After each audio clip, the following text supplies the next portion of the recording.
Hey hello everyone, welcome back to Legal Pearls. तो आज हम कंपनी लॉ का एक important topic history of company legislation in India देखने वाले हैं।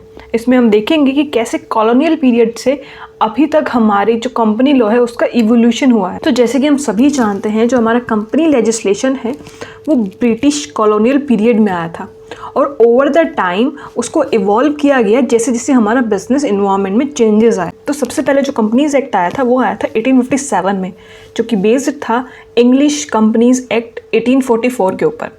और साथ में इसमें दिया गया था रजिस्ट्रेशन ऑफ कंपनीज के बारे में और कुछ रेगुलेशन जो कि इंटरनल अफेयर्स की बात करते थे। ये बहुत लिमिटेड प्रोविजंस के साथ आया था और बहुत ज़्यादा कॉम्प्रिहेंसिव नहीं था। अब कंपनीज एक्ट 1857 के बाद कुछ इंपॉर्टेंट डेवलपमेंट्स को इंट्रोड्यूस किया गया 1866 में, जिसमें दिए गए provisions related to incorporation, registration के बारे में बताया गया, मतलब पंजीकरण के रिलेटेड बताया गया, और रेगुलेशंस ऑफ कंपनीज के बारे में बताया गया, जो कि ज़्यादा क्लियर थे हमारे कंपनीज एक्ट 1857 से। और साथ ही साथ ये इंग्लैंड के 1862 कंपनीज एक्ट के अनुरूप भी थे। अब हमारा आता है कंपनीज एक्ट 1913, जो कि हमारे लिए बहुत ज़्यादा महत्वपूर्ण कानून था, क्योंकि इसी कानून के अंदर हमें बताया गया कि कैसे कंपनी का फॉर्मेशन होगा, कैसे उसको मैनेज किया जाएगा, कैसे उसका वाइंडिंग अप किया जाएगा, मतलब कंपनी का समापन किया जाएगा। और साथ ही साथ इसी के अंदर जो रजिस्ट्रेशन है उसको कंपलसरी कर दिया गया था, मतलब पंजीकरण करवाना एक अनिवार्य हो गया था।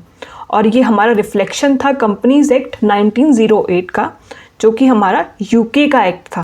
अगर अभी तक भी आप ये वीडियो देख रहे हैं तो चैनल को सब्सक्राइब करें और मुझे कमेंट करना ना भूलें। तो नेक्स्ट आता है हमारा कंपनीज एक्ट 1956, जो कि एक पोस्ट इंडिपेंडेंट कंपनीज एक्ट था, जो कि बना एक corner stone of corporate law, मतलब एक आधारशिला बनकर सामने आए कॉर्पोरेट लॉ की, जिसने हमारे कंपनी लॉ को कंसोलिडेट किया और साथ ही साथ रीस्ट्रक्चर्ड किया, मतलब पुनर्गठित किया हमारे कंपनी लॉ को, और प्रोवाइड किया एक बेटर या फिर मोर ऑर्गेनाइज फ्रेमवर्क ऑफ बिजनेस, मतलब एक संगठित ढांचा प्रदान किया हमारे जितने भी व्यापार थे इंडिया के अंदर। और ये एक्ट ने काम किया, मतलब इसने फंक्शनिंग की तब तक जब तक इसको रिप्लेस नहीं कर दिया हमारे कंपनीज एक्ट 2013 ने। तो जब तक हमारा 2013 वाला एक्ट नहीं आया तब तक हमारा कंपनीज एक्ट 1956 ही फंक्शनिंग करता रहा है। नाउ एट लास्ट हमारा है कंपनीज एक्ट 2013। तो जब कंपनीज एक्ट 2013 आया तो उसने रिप्लेस किया कंपनीज एक्ट 1956 को। और ये जब एक्ट आया ना तो ये बहुत सारे चेंजेस के साथ आया, जिसमें इंक्लूड थे स्ट्रिक्ट गवर्नेंस स्टैंडर्ड, मतलब जो गवर्नेंस स्टैंडर्ड थे उनको ज़्यादा कड़ा कर दिया गया था, मोर ट्रांसपेरेंसी कर दी गई थी, मतलब पारदर्शिता को भी बढ़ा दिया गया था। Better protection of minority share holder, तो जो अल्पसंख्यक शेयर होल्डर्स थे उनके लिए बेहतर सुरक्षा प्रदान की गई, और साथ ही साथ कॉर्पोरेट सोशल रिस्पॉन्सिबिलिटी प्रोविजंस को भी लाया गया और मॉडर्नाइज कर दिया गया हमारे कंपनी लॉ को, जिससे आधुनिक बनाया गया इंटरनेशनल प्रैक्टिस के साथ में। तो हिस्ट्री तो आप समझ चुके हैं, तो एक क्विक रिवीजन भी कर लेते। कब कब हमारे कंपनी एक्ट आए?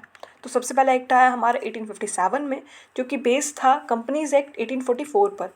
उसके बाद आता है 1866 में, जिसमें कि हमारे कुछ इंपॉर्टेंट चेंजेस को लाया गया और प्रोविजंस लाए गए नए। देन 1913 में, जो कि बेस था हमारा कंपनीज एक्ट 1908 ऑफ यूके का।